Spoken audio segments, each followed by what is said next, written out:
E é uma conta que a gente tem que fazer porque eu sempre atendi muito produtor, né? Eu estou há praticamente 10 anos aqui, já passei por algumas trades, sempre tratando com o produtor, agora dei essa migrada para a indústria, mas o produtor sempre fala, eu sempre acertei vendendo minha soja no tarde. O que é o tarde? É o segundo semestre. Então, de agosto a outubro, onde pouquíssima soja tem para ser vendida, a indústria precisa comprar para esmagar, porque não tem como trazer de outro estado a soja, então acaba jogando preço para cima por pouca disponibilidade de venda. Esse ano está um pouco, para não falar, bastante diferente. E por que eu falo isso? Nossas exportações no fevereiro foram um pouco atrasadas, que a gente atrasou plantio, colheita e tudo mais. A gente atrasou um pouco. O março já engrenou e abril também engrenou. Porém, as vendas dessa soja estão muito devagar, estão bem abaixo da média. O produtor não está vendendo, né? Soja de 108, 110, 112 reais. O produtor simplesmente pagou as contas dele, do 30 do 3, 30 do 4. O que tinha de espaço ele botou dentro da soja e está segurando, esperando melhores preços. E talvez esse seja o tiro no pé, porque todo mundo está com o mesmo raciocínio. Ah, não, vou segurar. Quem tem agradecido isso são as indústrias, porque o preço não está subindo pelo que a gente chama de basis, que é essa valorização no mercado interno em decorrência da paridade da exportação. Então, hoje o preço da BR-163, aqui no Mato Grosso, do Goiás, Mato Grosso do Sul, é basicamente um preço igual ao de você carregar essa soja aqui num caminhão, levar no Paranaguá ou Santos, embarcar no navio e exportar. Você não tem esse ágio no mercado interno. E, na minha opinião, isso vai continuar ainda por um bom tempo acontecendo. Então, isso é ruim para preço. Lógico que, e aí eu abro um parênteses grande, tá?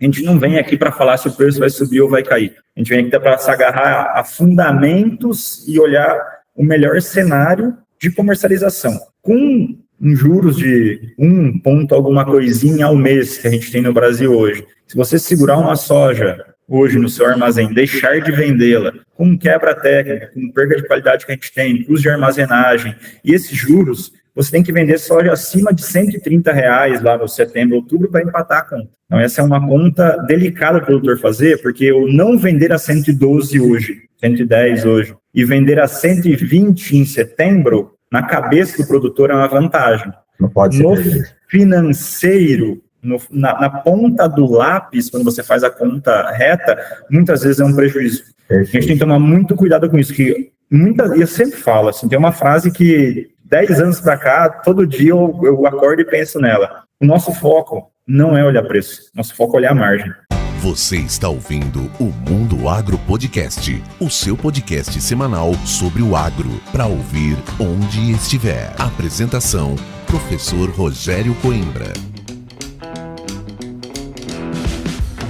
Começa agora mais um episódio do Mundo Agro Podcast, o seu podcast semanal sobre o agro para ouvir onde estiver e quando quiser. E no episódio de hoje eu trago aqui um grande amigo que já está pela terceira vez no Mundo Agro Podcast, que é o Wagner Camerini. O Wagner é consultor de gerenciamento de risco na Stonex Brasil, mora aqui do lado em Sinop, e vou dizer, as 2 últimas vezes que ele passou por aqui, ele simplesmente acertou na mosca, principalmente quando na pandemia ele nos disse que os preços não iriam se manter nos patamares que estavam. E hoje ele veio falar novamente aqui sobre esse mercado atual, qual que é o padrão que nós estamos vendo aí dos preços, como a indústria, a agroindústria tem influenciado nisso. Ou seja, é o cara que tem a visão de agora e a previsão do futuro. Lembrando que esse episódio do Mundo Agro Podcast tem o apoio da Momesso, da Agrosol Sementes e da Incotec.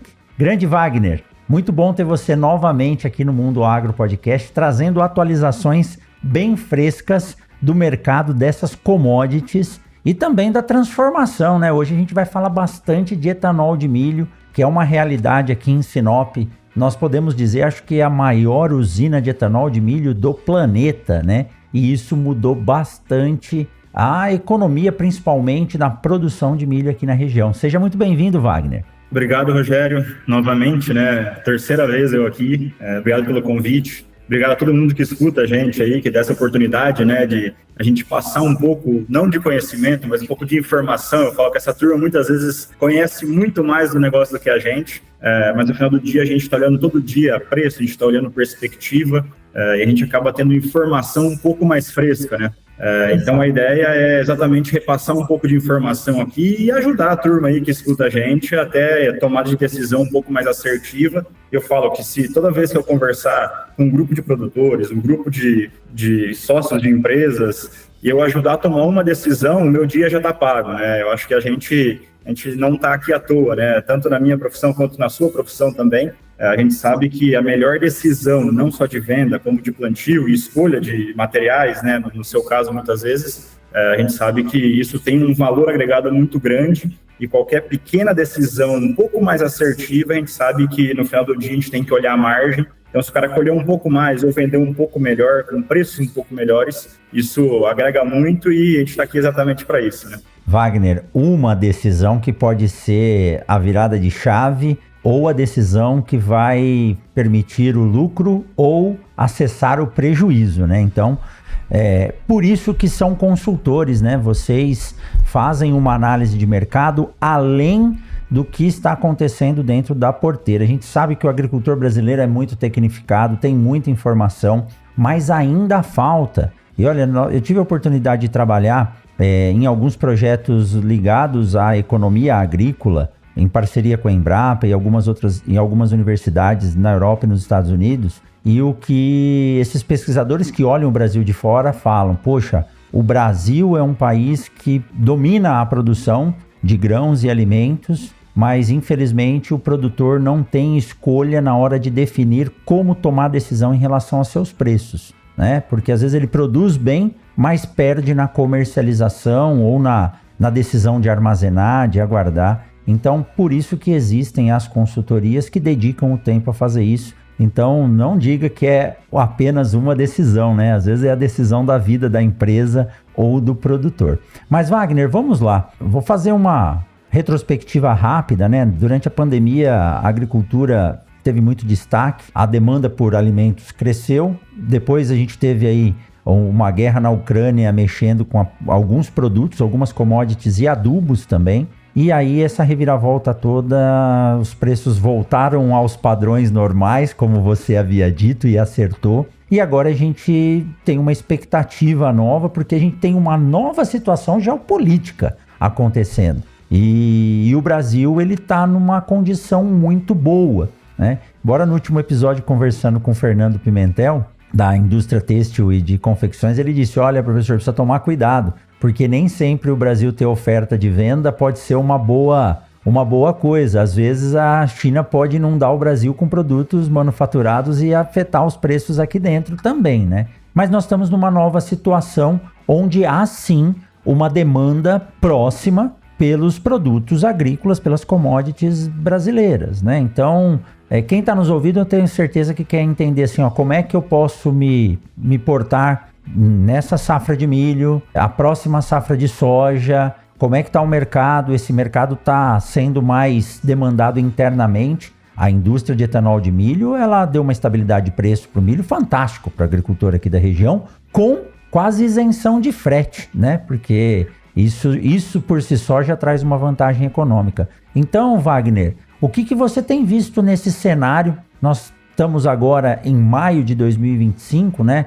Finalizando aí o primeiro trimestre, já com dados para poder comparar o que aconteceu e o que está para acontecer. Como você, como analista, tem visto principalmente o mercado de milho? Mas eu queria que você falasse um pouquinho também da soja. Certo. Rogério, quando a gente olha guerra comercial, eu acho legal a gente separar as commodities, né? Então, você comentou do algodão, a gente tem que pensar que os Estados Unidos ele não está impondo tarifas sobre commodities agrícolas, sobre a soja, sobre o milho. Então, é sobre, milhares de produtos, né? Não é apenas pensando no agro em si que isso está acontecendo. Lógico que o maior reflexo, pensando em Brasil, é no agro, porque a gente é o maior fornecedor de soja para eles, a gente é o maior produtor, né, de várias outras culturas, segundo maior produtor de milho. Porém, quando eu olho a soja especificamente, a gente está falando de uma produção nessa safra agora que acabou de ser colhida, né, na nossa região, que continua sendo colhida aí, principalmente na região mais sul do Brasil. A gente está falando aí de uma safra próxima de 170 milhões de toneladas, Brasil como um todo, né? A Argentina, que a gente tinha a possibilidade de redução de safra de 50 milhões de toneladas, que no meio do caminho, inclusive, o preço da soja no Brasil subiu por conta dessa possibilidade de quebra na Argentina, que acabou não acontecendo, colheu 50 milhões de toneladas, então teve uma safra dentro do normal. Você está falando de uma safra cheia no Brasil e uma exportação que tem que acontecer. Isso, ela tem que acontecer até final de junho no Brasil, julho, porque daí você já tem milho, né, tomando espaço da soja. A gente está falando de uma exportação no ciclo 24-25 de 107, 106, 108 milhões de toneladas, em cima de uma produção de 170. Então você continua com um consumo que é bem menor do que 50%, né? Você está falando de um consumo doméstico de 60 milhões de toneladas contra uma exportação de 107, 108. Você praticamente 2 vezes o consumo é exportação. E aí você tem uma dependência, sim, do maior importador de soja do mundo, do maior consumidor de soja do mundo, que é exatamente a China. Porém, lá em 2018, né, que você teve o primeiro passo da guerra comercial, Trump e Xi Jinping na China, de 2018 até 2020, você tinha uma grande diferença, né, tanto em fluxo de soja para a China, quanto em estoques chineses. Então, lá em 2018, você tinha um estoque de mais ou menos 16 milhões de toneladas na China, um estoque de passagem, né, de um ciclo agrícola para o outro. E se encerra o ciclo agrícola, que a gente chama 31 de agosto, 1º de setembro é ano novo para eles. Então, 16 milhões de toneladas em cima de um consumo de aproximadamente 100 milhões de toneladas. Então, 16% de estoque. Hoje, a gente está falando de um estoque de passagem na China acima de 40 milhões de toneladas. Então, a gente, basicamente, você quase triplicou o estoque de passagem da China no período de 2020 até 2024. Ou seja, o chinês se preparou para essa possível segunda eleição do Trump, olhando especificamente a soja. Então, quando eu dou um passo para trás e olho a soja e falo, cara, o que aconteceu em 2018? Preço de tela de Chicago derreteu, porque automaticamente os Estados Unidos não vendiam mais nada para a China, e prêmio nos portos do Brasil subiram e compensaram muito a queda de Chicago. E o que aconteceu esse ano? Isso não aconteceu. Todo mundo imaginava que isso podia acontecer. E como todo mundo falou assim, cara, mas é o mesmo cenário, a guerra comercial, tarifas muito acima do que aqueles 25% que o Trump impôs lá atrás. Por que agora não está acontecendo isso? Porque a China está preparada. E o fluxo de soja lá atrás, onde você já chegou a ter metade das importações chinesas saindo dos Estados Unidos e outra metade saindo do Brasil, hoje você tem praticamente um 70-30. Então, quase 70% da soja que a China importa sai do Brasil e os outros 30% saem dos Estados Unidos. Então, o fluxo do grão soja, né, que sai in natura, principalmente de Brasil e Estados Unidos, que são os 2 maiores exportadores desse grão in natura, para a China, que é o maior comprador, ele mudou. Então, o Brasil tem muito mais espaço, o Brasil tem muito mais força hoje de exportar para a China, e os Estados Unidos ele acabou pulverizando a exportação dele muito para a Europa, muito para países também da Ásia, com um consumo um pouco menor. Então, essa dependência, principalmente da soja, tá, de China e Estados Unidos, ela reduziu bastante pós primeira guerra comercial que a gente viu lá no final de 2020, acabou, né, quando o Biden entrou e acabou com a guerra comercial. A gente viu que isso acabou melhorando, né, melhorando para o Brasil, eu falo, né, porque a gente acabou exportando mais para a China e os Estados Unidos têm uma dependência menor de exportação para a China. Quando eu olho para o milho, é basicamente irrelevante. Quando eu falo de uma guerra comercial de China e Estados Unidos para o milho, a China importa muito pouco milho. Então, para vocês terem ideia, a China é o 2º maior produtor de milho do mundo. Isso, às vezes, a gente nem vê isso, né? Então, você tem Estados Unidos com quase 300 milhões de toneladas, você tem a China com 220, 225, 210, dependendo do ano, e você tem o Brasil agora batendo 130 e pouco milhões de toneladas, contando as 3 safras, né? A safra de verão, a segunda safra, que a gente chamava de safrinha, eu acho até errado chamar a safrinha uma safra de 100 milhões de toneladas, e a terceira safra que é plantada em pouquíssimas regiões do Brasil, né? Então, quando eu olho o milho como um todo, o cenário de guerra comercial para, né, Estados Unidos, China, ele não impacta muito em preço de Chicago, especificamente. Então, no final do dia, essa questão geopolítica, vamos falar assim, de guerra comercial, para o milho e para o trigo, o impacto Rússia e Ucrânia é muito maior. E a gente sabe que a Rússia e a Ucrânia são grandes produtores de trigo e a Ucrânia também de milho. E, logicamente, por mais que eles conseguiram vencer as barreiras logísticas que a gente teve lá no início da guerra, que o maior problema foi logístico, né, que a Ucrânia acabou sofrendo com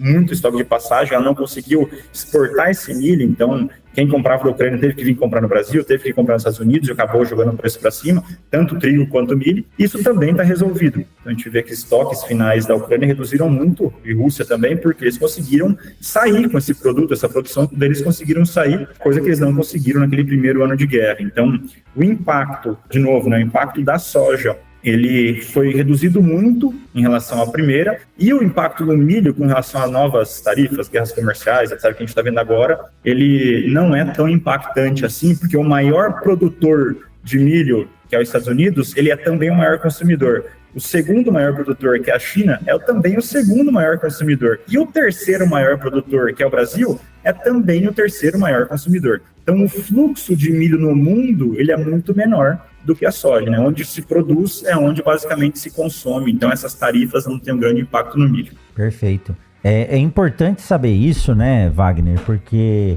quando a gente ouve que agora a exportação está na mão do Brasil, nós estamos aqui disponíveis, mas você saber que a China importa já quase 70%, você falou, né, da soja do Brasil, então já é um mercado que está lá. É óbvio, falar de 30% de aumento de demanda por um país, se a China não comprasse nada dos Estados Unidos, isso não vai acontecer, ela vai comprar, né? Ela vai comprar. Mas então, a estabilidade ela é um pouco melhor do que a gente esperava. Há uma perspectiva aí de aumento de fluxo da exportação, mas isso não é tão expressivo. Quanto que isso pode mexer no preço da commodity aqui, no bolso do agricultor? Rogério, só numerando o percentual que eu falei. Em 2024, né, o ciclo 2024, se encerrado ano passado, das 100 milhões de toneladas de soja que a China comprou aproximadamente, 72, 73 foram do Brasil,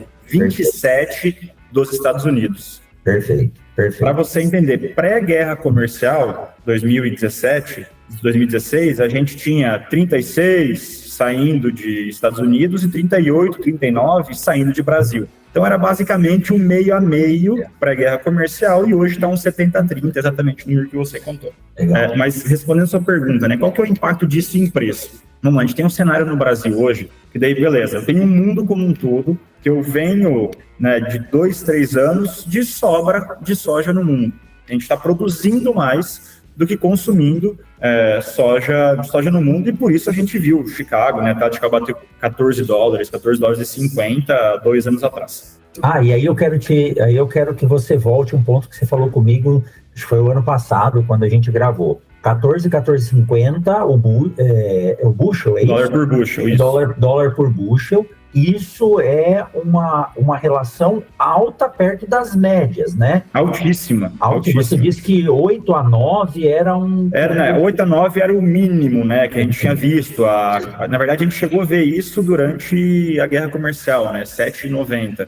Mas você pega de 9,50 a 11, é uma média de 2010 para cá relativamente normal. Quando você viu 14,50, foi realmente estoque muito baixo, a gente teve problemas nos Estados Unidos lá atrás, né? Por isso que a gente viu o preço subir tanto. Perfeito. Desculpa te interromper, mas era importante a gente pontuar essa questão do padrão aí de preço do dólar bushel. E aí, quando eu olho o total, né? Quando eu pego o mundo, eu tenho que pegar o mundo, trazer para a América do Sul, trazer para o Brasil e vir para Mato Grosso e olhar qual é o impacto de todo esse trenzinho que vem mexendo nessa locomotiva, que vai trazendo todo esse impacto de fundamento, de oferta, de demanda, de clima, de geopolítica no mundo, o que impacta no bolso do produtor aqui na nossa região. Então, o mundo como um todo, do ciclo 24 para o ciclo 25, a gente está falando de produzir, né? O ciclo 25 se encerra 31 de agosto de 2025, lembrando de novo, ele pega a safra, até a safra argentina agora, ele não pega a safra norte-americana que está sendo plantada, né? Que vai ser colhida lá em outubro do final desse ano agora, de 2025. A gente está falando de um aumento de 25 milhões de toneladas em relação ao ano passado, de produção. Ok, no mundo, eu estou produzindo 25 milhões de toneladas a mais. Porém, quando eu olho a demanda disso, eu estou falando de uma demanda subindo menos do que isso. Eu tive um aumento de produção de 395 para 420 milhões de toneladas. E eu tenho um consumo saindo de 390 para 408, 409 milhões de toneladas. Então, não foi na mesma proporção. Eu tenho um aumento de consumo, mas o aumento de produção é maior. Então, se eu estou vindo de anos de aumento de produção, eu tenho uma produção maior, automaticamente tenho sobra de estoque e eu tenho preço mais baixo. Quando eu olho especificamente a América do Sul, então, quem são os produtores da América do Sul? Brasil primeiro, Argentina segundo, Paraguai terceiro. Uruguai um pouquinho, Bolívia um pouquinho, mas os dois maiores, né, os dois mais importantes, Brasil e Argentina. A gente saiu de 215 milhões de toneladas na América do Sul para 232 milhões de toneladas. Então, você tem um aumento de 17 milhões de toneladas de produção na América do Sul. A gente não tem aumento de consumo na América do Sul. A gente não tem novas indústrias. A Argentina, a gente sabe que não tem nem capacidade de investimento hoje para colocar novas indústrias. Então, no Brasil, você teve sim um aumento, né? 1 milhão, 1 milhão e meio, 2 milhões de toneladas. Só que não foi 16 milhões de toneladas, 17 milhões de toneladas. Então, a gente tinha uma oferta muito maior na América do Sul. E quando eu saio de América do Sul e olho o Brasil especificamente, eu estou falando de uma safra que foi de 153 milhões de toneladas no 2023-24, para uma safra de 168, 169, 170 milhões de toneladas no 24-25. Ou seja, todo o aumento da América do Sul vem do Brasil, não vem da Argentina. Então, a Argentina continua consumindo praticamente tudo do que ela produz, ela esmaga, né? A Argentina é um grande vendedor de farelo e óleo e não de grão in natura, como o Brasil é. E você teve um aumento de esmagamento dentro do Brasil de 58, 58,5 para 60 milhões de toneladas. Então, não é relativamente o aumento de consumo no Brasil que vai dar liquidez para esse grão que foi produzido a mais aqui dentro. Ou seja, precisamos exportar. Porém, quando eu olho o preço de exportação, preço para exportação em Paranaguá, ele é o mesmo preço para o mundo inteiro. Então, o chinês que está comprando, ele vai comprar às vezes 6, 7 milhões da Argentina, que a Argentina tem disponível, vai olhar Estados Unidos, vai olhar alguma coisa Paraguai, por mais que o Paraguai ele joga para a Argentina e a Argentina faz essa exportação desse grão. Então, quem manda no preço em Paranaguá é a tela de Chicago e o prêmio no porto. Então, automaticamente, se eu tenho mais soja para exportar, aquele ágio que a gente sempre vê no segundo semestre na soja,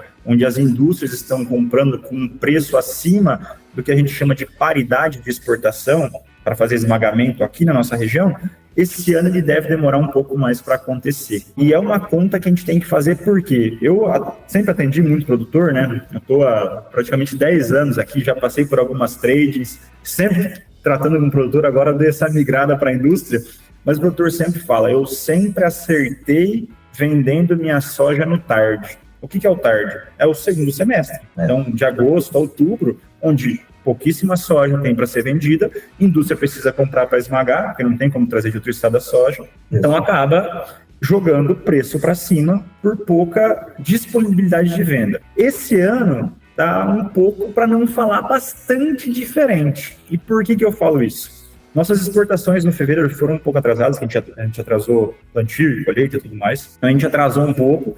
O março já engrenou e abril também engrenou. Porém, as vendas dessa soja estão muito devagar, estão bem abaixo da média. O produtor não está vendendo, né? Soja de 108, 110, 112 reais. O produtor simplesmente pagou as contas dele, do 30 do 3, 30 do 4. O que tinha de espaço ele botou dentro da soja e está segurando, esperando melhores preços. E talvez esse seja o tiro no pé, porque todo mundo está com o mesmo raciocínio. Ah, não, vou segurar. Quem tem agradecido isso são as indústrias, porque o preço não está subindo por que a gente chama de basis, que é essa valorização no mercado interno em decorrência da paridade da exportação. Então, hoje o preço da BR-163, aqui no Mato Grosso, do Goiás, Mato Grosso do Sul, é basicamente um preço igual ao de você carregar essa soja aqui num caminhão, levar no Paranaguá ou Santos, embarcar no navio e exportar. Você não tem esse ágio no mercado interno. E, na minha opinião, isso vai continuar ainda por um bom tempo acontecendo. Então, isso é ruim para preço. Lógico que, e aí eu abro um parênteses grande, tá? A gente não vem aqui para falar se o preço vai subir ou vai cair. A gente vem aqui para se agarrar a fundamentos e olhar o melhor cenário de comercialização. Com juros de 1 ponto alguma coisinha ao mês que a gente tem no Brasil hoje, se você segurar uma soja hoje no seu armazém, deixar de vendê-la, com quebra técnica, com perda de qualidade que a gente tem, custo de armazenagem e esses juros, você tem que vender soja acima de R$130 lá no setembro, outubro, para empatar a conta. Então, essa é uma conta delicada para o produtor fazer, porque o não vender a 112 hoje, 110 hoje, e vender a 120 em setembro, na cabeça do produtor é uma vantagem. Não pode ser. No financeiro, na ponta do lápis, quando você faz a conta reta, muitas vezes é um prejuízo. Perfeito. A gente tem que tomar muito cuidado com isso, que eu sempre falo, assim, tem uma frase que 10 anos para cá, todo dia eu acordo e penso nela. O nosso foco não é olhar preço, nosso foco é olhar a margem. Perfeito. Bom, essa dica já valeu o episódio. Para quem tá até aqui assistindo a gente ou ouvindo, essa dica que você acabou de dar, Wagner, né? Quebra técnica, em função da perspectiva do que vinha acontecendo no mercado de aumento no segundo semestre, então isso não é possível esse ano ou não é previsível. E aí, acho que, se eu entendi, nós podemos focar em 2 pontos. Primeiro, os estoques estão altos, né? E o produtor, ele estava olhando o que vinha acontecendo. Se ele seguir essa mesma rotina, pode ser que ele tenha prejuízo. E aí, Wagner, você tocou num ponto, eu vou entrar numa área um pouco mais técnica da produção. As condições climáticas de produção acabaram levando para dentro dos armazéns grãos com maior quantidade de patógenos. E eu nunca tinha ouvido falar, Wagner, em redução de peso de grão após colhido pela presença de fungos. Então você imagina se o produtor ainda, ou o armazém que comprou, está com esse problema dentro do armazém, o processamento é o que elimina esse problema, né? Então essa dica aqui valeu o episódio. Mas vamos lá, Wagner. Então essa dica aqui foi a dica de ouro já falando de soja, né? Então, por isso que a orientação é importante. E aí você falando desses juros, se o produtor vender agora e fizer qualquer aplicação que está um pouquinho acima desses juros, bom, ele assegurou o seu capital, né? Então, como você disse, você não está dizendo como vender ou como vai estar o preço. Você está dizendo como vender de forma mais segura. Nem sempre essa forma segura é a mais lucrativa, mas ela pode ser que te apresenta o menor risco, tanto que você é um gerenciador de risco, né, Wagner? Exatamente. E quando eu falo de venda no melhor preço, na verdade você nunca vai escutar, né? Vende agora porque vai ser o melhor preço. A gente acaba analisando o todo, né? A gente sabe que os Estados Unidos, por exemplo, está plantando soja e milho agora. A gente sabe que o segundo semestre no Brasil é muito impactado também por clima nos Estados Unidos. Então, o maio, junho, julho e agosto é extremamente importante para clima nos Estados Unidos, né? De plantio a desenvolvimento de lavoura. Então, se a gente tiver uma seca nos Estados Unidos, que inclusive os mapas mostram um clima mais seco do que o normal por lá esse ano, a gente tem sim uma grande chance de ver a tela de Chicago subindo. Ou seja, o preço de paridade de exportação dessa soja no Brasil, se a tela de Chicago sobe, sobe também. Mas aquele ágio do segundo semestre, que geralmente é $2, $2,50 por saca, em cima da paridade de exportação, esse ano vai ser um ano bem difícil de acontecer, tá? Lógico, de novo, repito, dólar pode subir, pode ir a 7, com a bagunça política e econômica que a gente está vivendo. Tela de Chicago pode subir? Pode, né? Ninguém sabe para onde vai. Só que vender soja agora e muitas vezes participar com ferramentas financeiras dessa possível alta por clima também seria uma opção para o produtor agora, principalmente vendo que ele colheu, né? O Mato Grosso colheu 50 milhões de toneladas de soja e está entrando numa segunda safra de milho de mais 50 milhões de toneladas. Então, aonde que o pessoal vai deixar todo esse volume? Cara, é melhor vender muitas vezes. Caímos no mesmo problema, né? Caímos no mesmo problema de novo, que é o estoque estático, né? Que é um problema que... Eu digo que é um problema bom, viu, Wagner? O problema é se você tivesse um monte de armazém e não tivesse o que colocar dentro, né? Eu falo Perfeito. Que todo dono de indústria, eu brinco muito com o setor que eu atuo, né? Nas consultorias na semente, é que é um problema bom. Se tiver que construir armazém é porque tem produto para ser comercializado. E Wagner, nós passamos na safra 23-24 por uma condição climática que os especialistas em clima, a Desirê Brandt esteve aqui, fantástica, né? Vai voltar brevemente. Ela falou sobre que não foi um El Niño tão agressivo quanto se esperaria, mas o estrago foi grande. E aí agora essa safra 24-25 é uma safra que nós tivemos e me parece que está havendo uma alteração do regime do período chuvoso aqui no Mato Grosso. Para fixar a data, nós estamos gravando no dia 7 de maio de 2025. Choveu ainda essa semana, que ainda está chovendo aqui, Sorriso, Sinop, né? Então, atrasou o plantio, mas depois que começou a chover, choveu bem, Wagner. Então, se consolidou uma boa safra. E o ano que vem, que é a safra 25-26, tem a mesma perspectiva. Então, nós estamos vindo de um estoque já calibrado, gordo, posso dizer, e com 2 safras cheias aí de recorde para os maiores produtores. Então, precisa pensar muito bem em como você vai aplicar essa questão de armazenar a sua commodity, seja soja ou o milho, que nós já vamos entrar, mas tem que ter essa visão de mercado, porque esse ágio que você disse, às vezes essa era a diferença que dava vantagem de vender no segundo semestre, e agora não existe essa perspectiva consolidada, né, Wagner? Exatamente. Quando a gente via, principalmente ano passado, né, que a gente teve uma redução, nossa estimativa de produção era 46 milhões de toneladas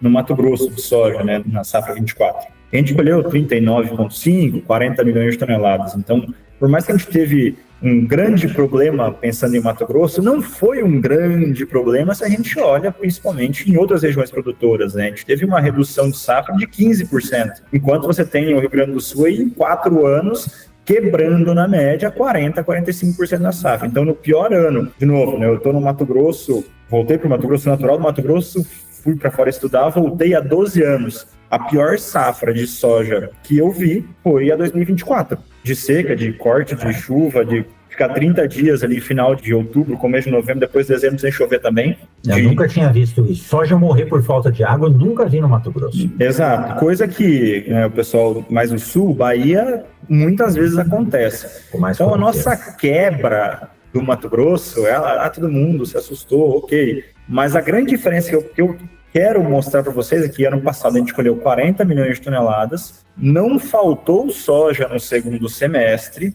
teve soja para a indústria, sim, ela pegou valor lá no setembro, outubro, ela foi bem acima da paridade de exportação, sim, mas esse ano a gente está colhendo, né? A gente colheu, a gente está gravando dia 7 de maio, terminou a colheita com 10 milhões de toneladas a mais do que ano passado, quase 11, diga-se de passagem, 39,5, a gente está falando de 50,5, 50,7, alguns números aí. Então a gente vê que a gente tem que exportar muita soja para realmente ter essa necessidade no segundo semestre. De novo, não estou falando que não vai subir, porque pode ter clima nos Estados Unidos pegando, quebra por lá, a tela de Chicago subir e preço de paridade de exportação subir.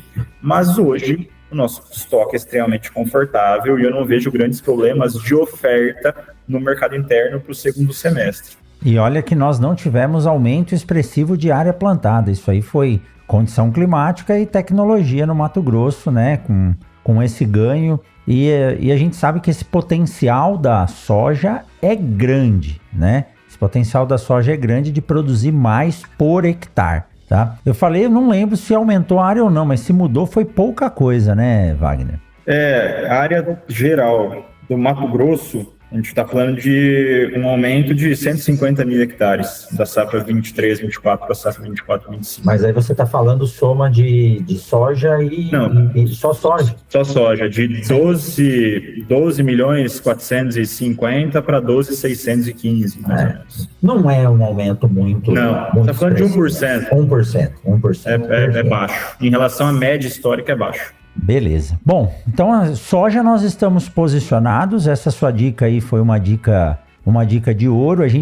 O produtor, ele quer produzir bastante. Quando ele produz bastante, se todo mundo produzir bem, ele corre o risco, né, de não ter aquele ganho em termos de preço, mas ele tem a estabilidade de ter o produto na mão. Então tem que ficar de olho. Rogério, a última coisa com relação a soja, né, para fechar o assunto, para a gente olhar e dar o fundamento mais pensando do lado do consumidor, né, a gente tem hoje, você esmaga a soja, você vira farelo e óleo. O óleo basicamente vai para biodiesel e o farelo ele vai ou para nutrição animal ou você faz a exportação dele. Historicamente, no segundo semestre, você tem uma redução de exportação no Mato Grosso, porque a soja fica mais cara, fica menos acessível, a indústria para manutenção, você reduz, não esmaga a capacidade cheia.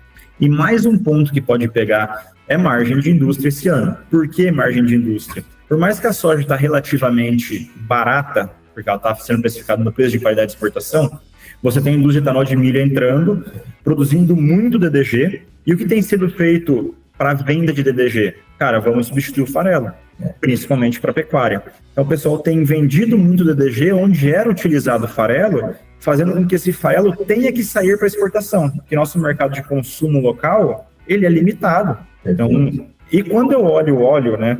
Quando eu olho o óleo, que ele vai para o biodiesel, a gente tinha uma perspectiva de aumento para 15% esse ano na mistura, 85% fóssil, 15% biodiesel, que não vai acontecer, que ele aconteceria a partir de 1º de março, que vetaram.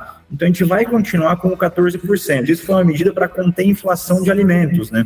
Automaticamente, quando você reduz o maior consumidor de óleo de soja, que é o biodiesel, não é o consumo humano, não é nutrição animal, você tem uma maior oferta de óleo de soja no mercado, automaticamente você controla a inflação de alimentos com isso. Então, no final do dia, você tem uma perspectiva de preços de óleo inferiores ao que a gente viu ano passado, e você tem preços de farelo competindo com o DDG. E o DDG, pouquíssimo dele é exportado, ele tem que ficar no mercado aqui, porque a gente não tem liquidez desse cara. Então, você tem pouquíssimas...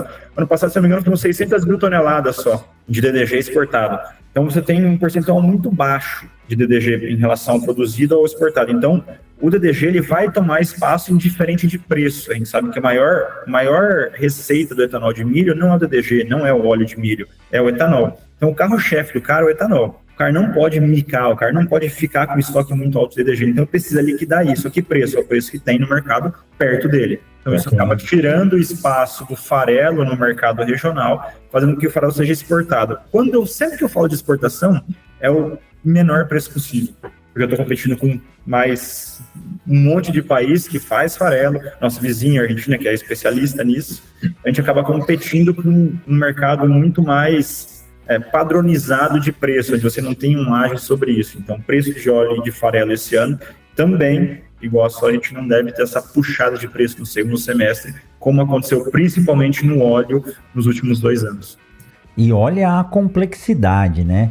A gente sempre imagina que o produto processado ou pós-processado ele tem maior valor agregado. A Argentina não vende soja em grão, ela esmaga, tem o óleo e o farelo. O Brasil passou a fazer isso quando houve essa quebra de produção na Argentina aí nos 2 últimos anos. Só que exportar o farelo para o Brasil, você bem colocou, é o menor preço que tiver, né? É um produto que tem baixa densidade, então o frete disso é caro, né? Eu estou dizendo que cabe pouco farelo dentro de um caminhão e não dá o que ele poderia carregar. E as nossas distâncias a portos, que aumenta ainda mais o frete, é bem maior do que a Argentina, por exemplo. Então é uma competição interna e isso acaba afetando muito esse mercado. Agora você colocou um ponto aí que eu não havia me atentado, que hoje o mercado do óleo degomado, que chama, se eu não me engano, né, o óleo esmagado de soja, ele está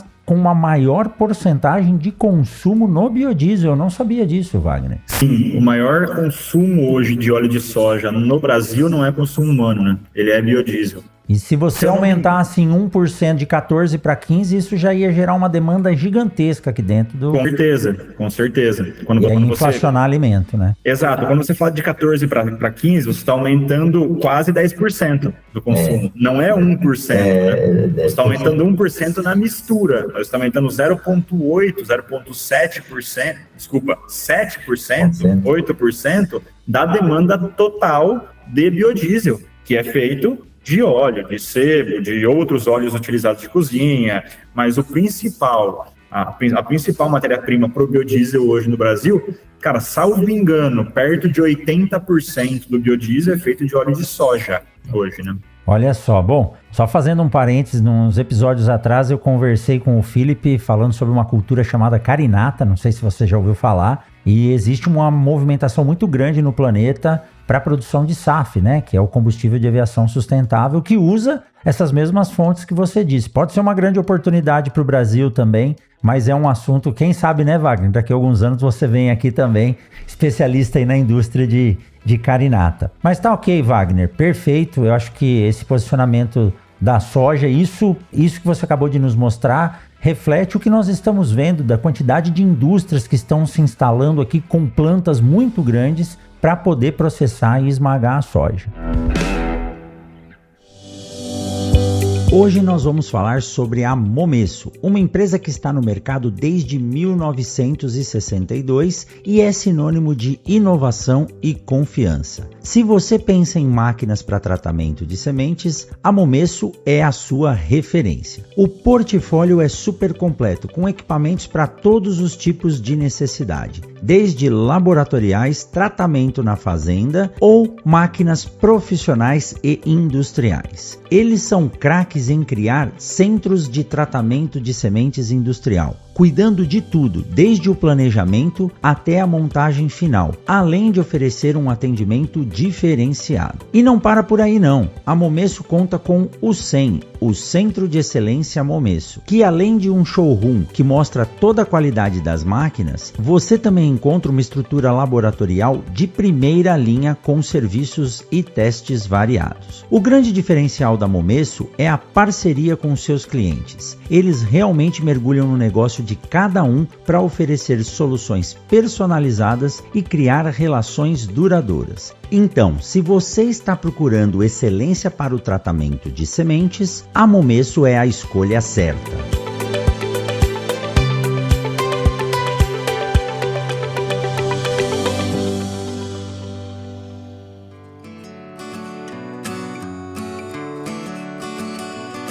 Mas agora vamos para a virada de bloco, vamos mudar de cultura, né? Vamos sair de uma aleuroproteica, a turma não gosta que eu fale isso, mas soja não é oleaginosa, né? Professor de sementes.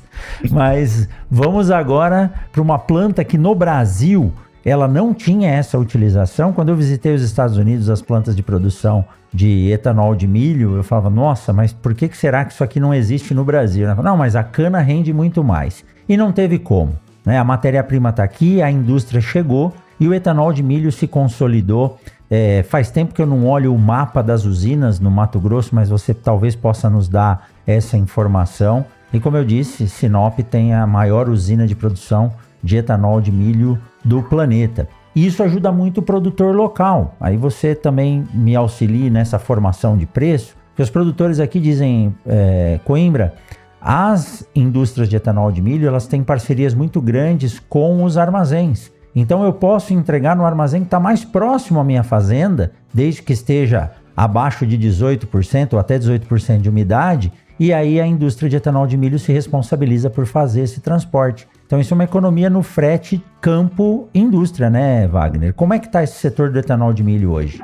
Cara, começo falando que, no meu ponto de vista, é o setor do agronegócio que mais tende a crescer nos próximos 10 anos.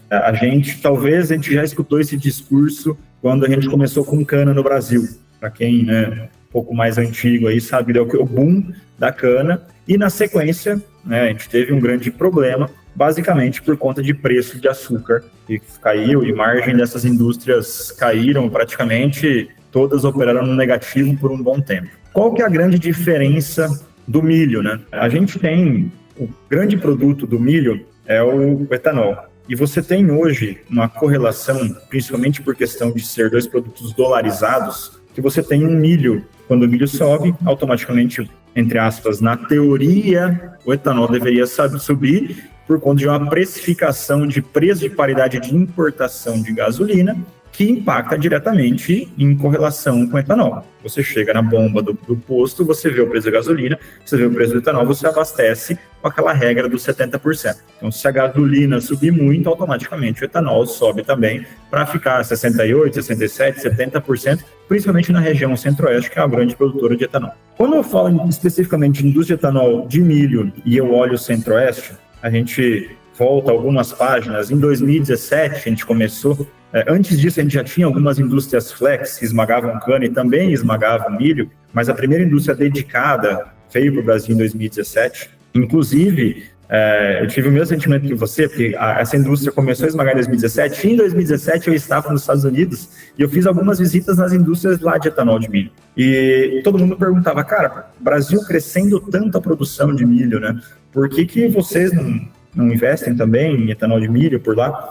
E o grande problema no Brasil, né, alguns, né, dentre eles, um era biomassa, que a gente tinha um grande problema de biomassa na nossa região, um problema ambiental que você não podia simplesmente ir lá derrubar a madeira de qualquer jeito e fazer, né, botar na caldeira. E a gente tinha uma falta de tecnologia. Então, o Brasil não sabia fazer etanol de milho, né? E, por outro lado, você tinha um grande problema que era milho não serve de combustível. Porque se você usar milho para combustível, você tem um aspecto econômico por trás que você está deixando de alimentar pessoas para produzir combustível. Então, esse era um apego muito grande com relação a como que a gente vai conter a inflação de alimento, que é o mais importante, principalmente para a classe baixa, classe média baixa, se alimentar. Se o preço do milho subir muito, o preço de todas as carnes sobem, todas as proteínas se alimentam de milho, né? Então, esse era uma barreira muito grande que a gente tinha, que os Estados Unidos já venceu isso há muito tempo, né? Todo o etanol, basicamente, dos Estados Unidos vem de milho. Lógico,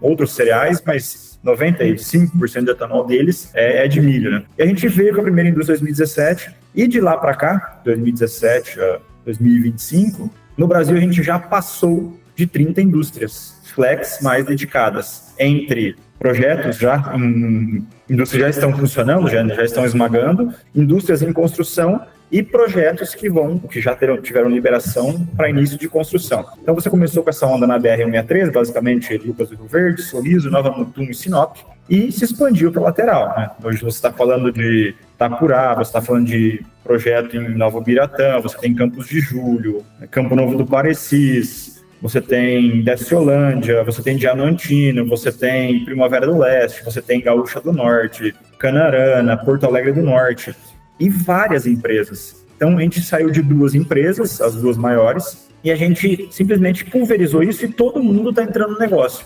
Por que todo mundo está entrando no negócio? Porque é lucrativo. Não é porque, eu quero produzir uma energia verde, quero produzir um etanol, com redução de carbono. Não. É porque dá dinheiro, cara. No final do dia, lógico, se a gente conseguir produzir um combustível renovável que agrida menos o meio ambiente do que uma gasolina, do que um diesel, mesmo assim, gerando receita, gerando capital para toda uma região, e quando você comentou, porque o produtor está conseguindo vender melhor. Lógico que ele consegue. Então, essa indústria instalou em Sinop, como você comentou, a maior indústria do mundo de etanol de milho, com uma capacidade aí de mais de 4 milhões de toneladas de esmagamento por ano. É lógico que ela vai inflacionar preço. No momento que ela estiver comprando, ela vai pagar R$1, R$2, R$3 acima do preço de exportação e vai comprar esse milho. Além dessa vantagem de ter um ágio de, às vezes, 50 centavos, R$1 sobre o preço de exportação, o produtor também tem essa vantagem que você comentou. Muitas vezes, essa indústria tem a capacidade de recebimento gigantesca durante a safra. Ela tem um monte de tombador, tem armazéns monstruosos. Então, o cara simplesmente chega lá, ele sabe que a fila é rápida. Ele pode colher, encostar o caminhão, descarregar rápido e voltar. Coisa que muitas vezes numa trading não tem, porque a trading não tem capacidade de investir tanto para receber tão rápido, porque a margem dela é muito menor quando ela fala em exportação. Então, no final do dia, essas indústrias vieram para cá e deram oportunidades para todo mundo, inclusive para mim. Eu estou aqui falando que estou atendendo indústrias de etanol de milho. Cara, se elas não viessem, eu não estaria aqui falando sobre isso especificamente. Talvez estaria fazendo outra coisa, atendendo outro público, mas hoje minha carreira está sendo tratada olhando especificamente etanol de milho.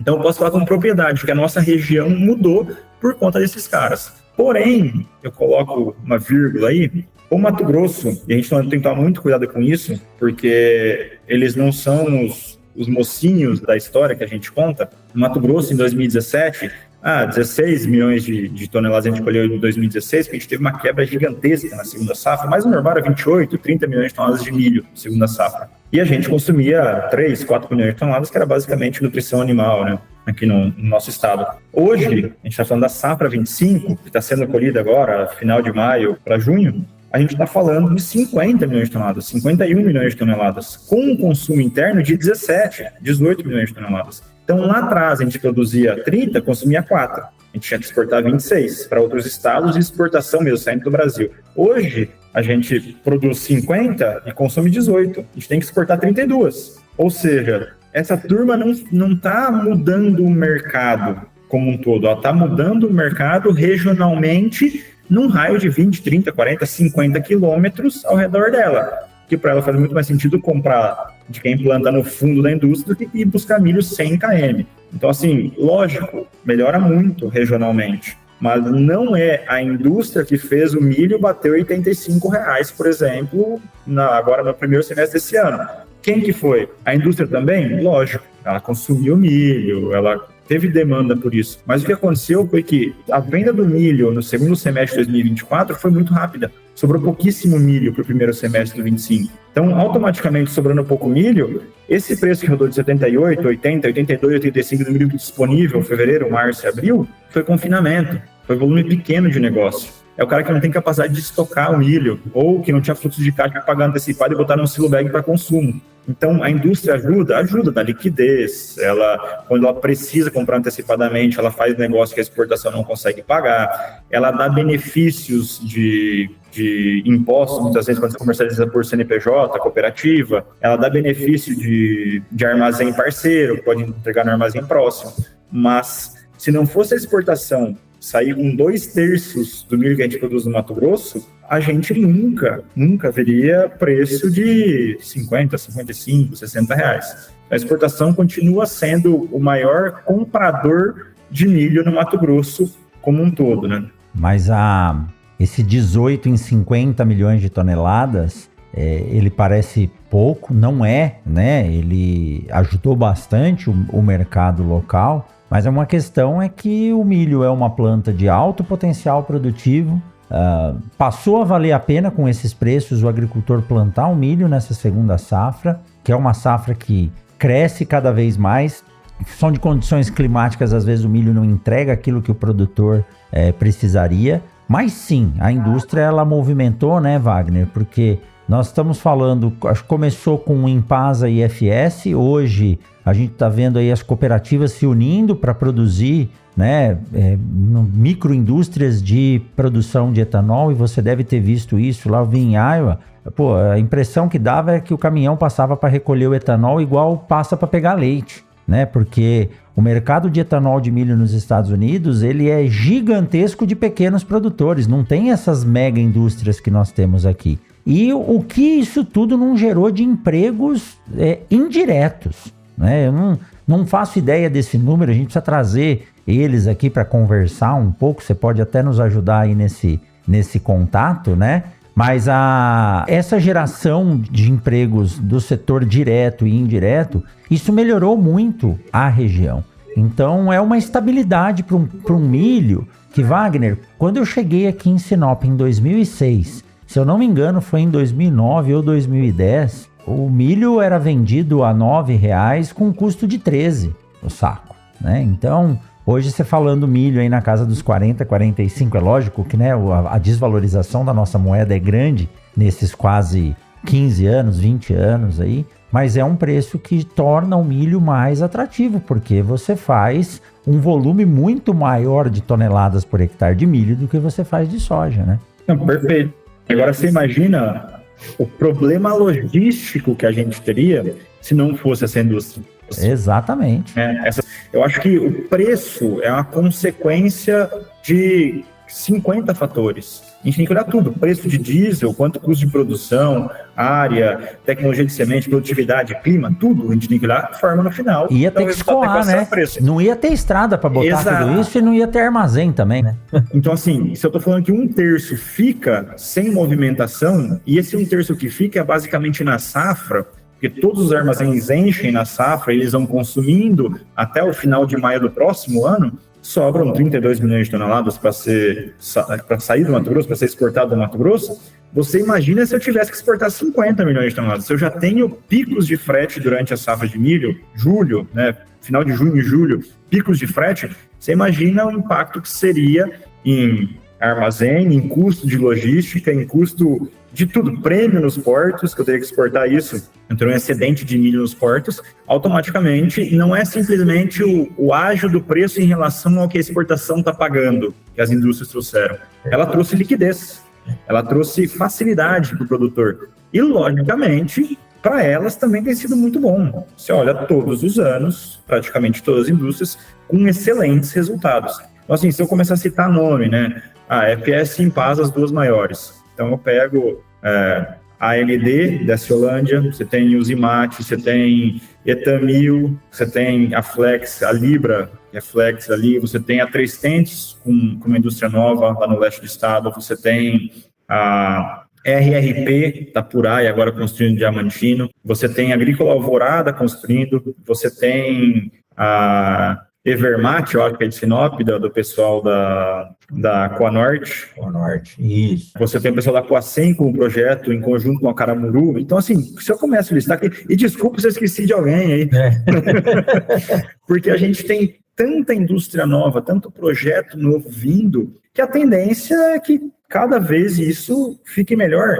E por que eu falo que fique melhor? Porque antes você tinha 163, você tinha BR-163 e alguma coisa longe, né? Agora toda a cidade está ficando. Então, você tem um raio de 40, 50 quilômetros que você vai plantar e vai ter a indústria perto de você. Você vai ter liquidez o ano inteiro, né, para isso. E me diz uma coisa, sempre foi muito questionado. Eu produzo etanol aqui, só que o etanol é um combustível e ele é regido pela ANP. Existe algum fator que favorece o preço do combustível na região de produção? Eu estou dizendo o seguinte, a Impasa ela pode produzir e abastecer o posto dela ou isso tem que haver uma transição de notas, ainda existe uma burocracia ou isso já está sendo, não digo facilitado, mas promovendo um benefício para o consumidor final? Eu que quero ir lá abastecer meu carro com etanol. Até um tempo atrás, você tinha que sair com combustível e passar fisicamente na distribuidora e você não tinha distribuidora, né, na nossa região. Com a entrada das indústrias de etanol, você tem distribuidora.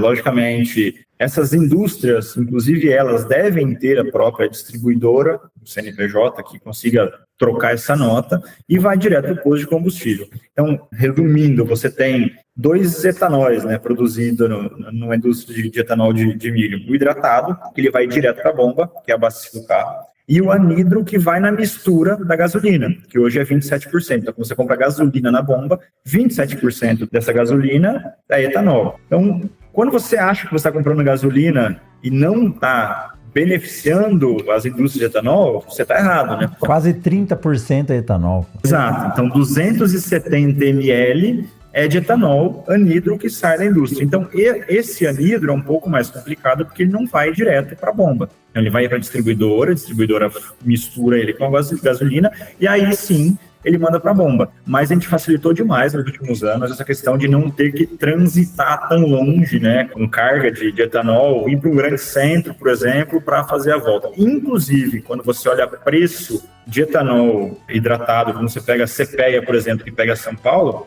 você pega as negociações de mercado físico no Mato Grosso, o Mato Grosso tem um spread positivo de preço. Então, historicamente, o preço no Mato Grosso, para quem produz etanol, é de 15, 18, 20 centavos mais caro do que o preço do CPEA, que faz o preço, né, médio de etanol em São Paulo, por exemplo. Bacana, muito bom. O importante seria esse preço aqui disponível, não somente em época de safra, ser mais acessível, né? Hoje a gente fala num etanol a 4,20, 4,30 dentro da cidade de Sinop, porque isso movimenta a economia regional. E aí, nem vamos entrar nesse assunto agora, mas a gente está vendo caminhões e tratores movidos a etanol vindo aí, né? Então, não há por que uma usina colocar diesel se ela produz etanol, mas isso é assunto para um outro bate-papo. Você está se especializando cada vez mais nisso, então a gente tem mais chances de chamar você novamente aqui, Wagner.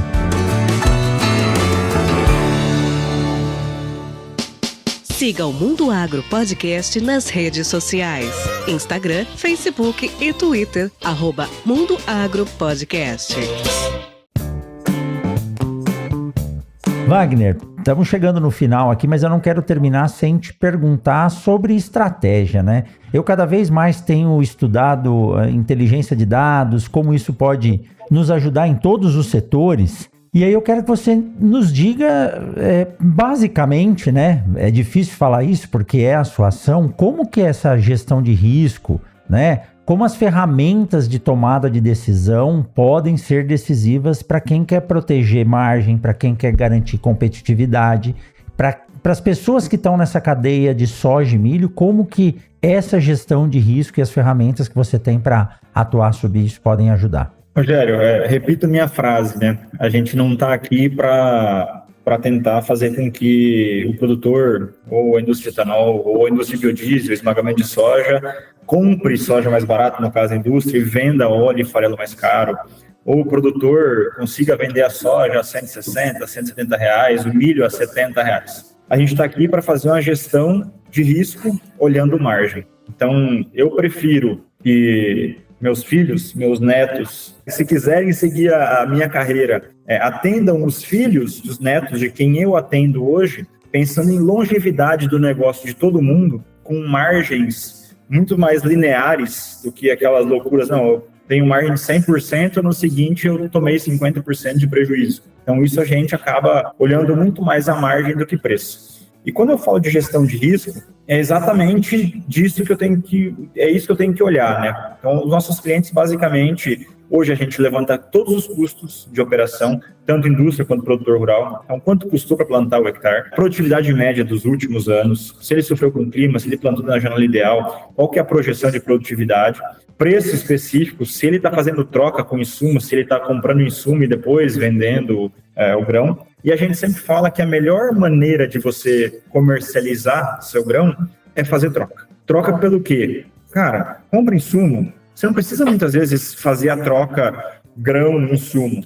Se você comprou um insumo e você tem a perspectiva que vai ter uma quebra, você não sabe se vai colher, plantou atrasado, tem um monte de maneiras de você fazer proteção financeira. Então, você consegue fazer uma proteção contra baixa, uma proteção contra alta. Se você tem uma dívida em dólar, você consegue fazer uma proteção contra alta de dólar, ou ao contrário, né? Você tem uma dívida em real, você não vendeu soja ainda. Ou seja, você tem a dívida em dólar e o preço do dólar cai, volta a 4,50, por exemplo, sua soja é em dólar. Sua soja não é real. 100% do seu preço da sua soja é mercado de exportação a base, o parâmetro dela de precificação. Então, se esse dólar cai, você vai vender mais barato a sua soja e a sua dívida em real vai ficar muito grande para você. Então, alguns conselhos básicos, né? Não cruzar a moeda, não especular com o custo da sua operação. Então, se você vai produzir 68, 70 sacos por hectare, que foi a média da grande maioria esse ano aí, te custou 50 sacos por hectare, cara, ande redondinho com os 50, trava seu custo, vai em revenda, faz o seu pacote de troca. Não gosto de revenda, prefiro comprar direto do distribuidor e vender para trade. Não tem problema, compre seu insumo, vende para trade. Mas R$110 a soja é muito ruim para eu vender, eu acho que sobe. Tá bom, vai te sobrar 20 sacos por hectare. Nesses 20 sacos por hectare, você carrega para o segundo semestre, coloca no seu armazém, paga a armazenagem, por mais que eu acho que não é hora de fazer isso, né, repito, mas você consegue, entre aspas, especular, no bom sentido, olhando a parte do produtor rural, com sua margem, não com seu custo. Então, a gente acaba atendendo, né, tanto produtor, revenda, e aí são maneiras diferentes da conversa, né? Quando eu falo de revenda, basicamente a revenda faz a troca, pega o grão e espera uma alta para vender. Por que não fazer o contrário? Por que não chegar no produtor e falar assim, vou fazer o seguinte, eu pego o seu grão e eu te dou uma participação de alta. Então, ao invés de eu fazer com o seu pacote de troca 38 sacos, 37 sacos, ou vamos ser 40 sacos, vamos aumentar 2 sacos por hectare, em vez de eu garantir o seu preço a 110, travar 110, eu garanto ele a 110, mas se Chicago subir, eu te dou essa participação de alta. Então, você compra meu insumo, eu te entrego na data, eu consigo ter um planejamento antecipado do meu negócio também, e você fica com a chance, e ainda se o mercado subir, você acaba participando dessa alta. Então, tem bastante revenda fazendo isso. E quando eu falo de indústria, aí é um negócio muito maior, né? Que tem que comprar soja, tem que vender farelo, tem que vender óleo. A indústria de etanol de milho, mais ainda, porque não só etanol, DDG e óleo, você tem toda a parte de energia, você tem CBIO, você tem um monte de coisa por trás aí, que também todos esses produtos são, que eu chamo de redeável. Você consegue vender um DDG olhando farelo de soja na Bolsa Futuro, um óleo de milho você consegue vender olhando óleo de soja, 95% do preço de óleo de soja é óleo de milho. Você tem etanol que até é precificado na Bolsa da B3 no Brasil. Você tem energia que você consegue vender energia futura também. Você tem CBIO que é negociável na Bolsa. Então, comprou milho, cara, tem um monte de estoque de milho. Por que não fazer hedge, pelo menos do seu custo de operação, entendeu? Do seu custo de custou milho. Então, a gente tem inúmeras ferramentas aí. E, de novo, obrigado pelo convite. Espero, da próxima vez, falar a mesma coisa que você falou no começo, né? Que bom que você acertou, foi muito assertiva a conversa. Mas a ideia aqui não é ser assertivo de preço, né? Eu sempre falo. Talvez até abrir um pouco o olho aí da turma para tentar tomar a melhor decisão e minimizar risco, né? Novamente, eu prefiro ter uma margem média no longo prazo do que uma margem extremamente instável, né? Ano após ano aí, até botando talvez em xeque tudo que a turma construiu aí. A gente sabe que, principalmente falando de produtor rural, o cara que veio há 30 anos para cá, não foi fácil, né, o cara conquistar o que conquistou, e a gente vê que a margem cada ano está apertando, em anos muito bons, mas anos também de extrema dificuldade, quando a gente fala, principalmente, na nossa região, que tem um custo extremamente alto e o pior preço, quando você fala Brasil como um todo, a gente tem o preço mais baixo, né, de soja e milho, porque a nossa logística, nosso frete, para a gente sair com esse produto aqui do interior, sempre mais penalizado do que os demais. Muito bom, Wagner. Tenho certeza que a ideia não é ser uma mãe de Ná, né? Prever o futuro, mas ter uma visão mais holística das coisas. E o produtor, muitas vezes, ele está focado, estou dizendo o produtor, né? O agricultor, seja o pecuarista, ele tem todo o trabalho para se organizar e muitas vezes ele não pode parar para ter esse estudo de mercado, que é o que vocês fazem. Então você traz essa informação, como aquela dica que você deu na soja, agora no milho também, isso pode minimizar, né, os prejuízos ou até otimizar os lucros com uma visão do especialista. Então, a ferramenta de troca, essa gestão do risco travou o custo, aí você vai, entre aspas, né, brincar com a sua margem de lucro ali para poder ganhar mais ou perder um pouco. Então, essa forma da sustentabilidade ao negócio, nós estamos falando de alimento, né? Alimento é segurança alimentar do país, é o que torna a gente menos agressivo. Veja o que está acontecendo, né? Rússia, Ucrânia e propriamente na China também. A necessidade de uma estratégia para poder alimentar a sua população, né? Você fala, a China é o segundo maior produtor de milho do planeta, mas é o segundo maior consumidor, né? Cada grão que cai no chão, a galinha dá uma bicada lá, não tem o que fazer. Então é dessa forma. Wagner, muito obrigado. Para quem nos ouviu aqui e quiser conhecer a Stonex, o site é stonex.com, lá tem todas as informações. O Wagner fica aqui em Sorriso. Se entrar no LinkedIn e colocar Wagner Camerini, nós vamos deixar o LinkedIn dele aqui, tem o contato, tem todas as informações. Só tenho a agradecer, viu, Wagner, por mais uma vez você trazer essa visão leve, mas muito precisa de mercado, ajudando os produtores, e nos episódios anteriores você foi muito assertivo, duvido que você erre dessa vez também. Muito obrigado, viu, Wagner? Valeu, Rogério, agradeço todo mundo aí também que escutou a gente. E espero ser convidado para uma próxima em breve. Vai ser sim. Tem que levar em Sorriso para você um boné novo do Mundo Agro Podcast. Acho que você não tem ainda. Vou fazer chegar na sua mão aí. E você que ficou com a gente, lembre de seguir, acompanhar o Mundo Agro Podcast, tanto no Spotify quanto no YouTube. Compartilhar esse episódio. Esse episódio é importante que ele chegue rápido, né, ao maior número de pessoas possíveis, não só no Mato Grosso, mas como no Brasil todo. E a gente sempre tem essa missão de trazer informações precisas e assertivas com convidados específicos aí, como é o caso do Wagner. Valeu, pessoal! Na semana que vem tem mais um episódio do Mundo Agro Podcast. Wagner, um abraço e em breve a gente te convida de novo para trazer mais atualizações. Até mais! Valeu, um abraço, até mais aí.